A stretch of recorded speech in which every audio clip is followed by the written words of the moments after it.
My name is Gregory Daniel, and I am a 6th grade history teacher and the civics coordinator at Harlem Prep. At our school, it's the person who leads the civic efforts, meaning crafting a vision for the team and what are areas that we know our scholars are really interested in.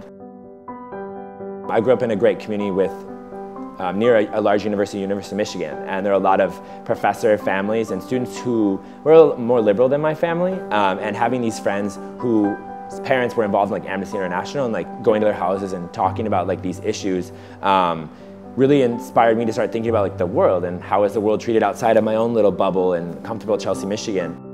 In high school, I had the opportunity, to get involved with Amnesty International and food banks and things in my community. Going to college, I did a lot of alternative spring break trips.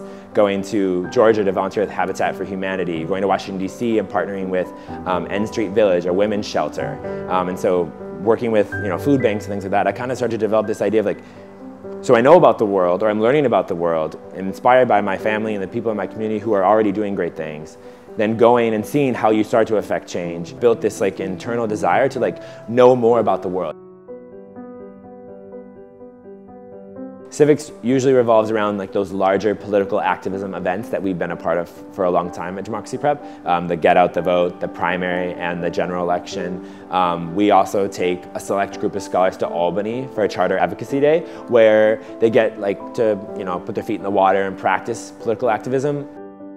We're moving more towards smaller civic events as part of this new community connectiveness that our civic mission is focused on. And so building in smaller opportunities to engage in the community that we're a part of through Change the World Week, where all of the schools in the network are doing different events throughout the year. One thing that I want to help our kids in DP understand is that change isn't always just physical change or a policy change. It's changing people's minds and bringing awareness to something that they might not know or understand how to impact or change it themselves.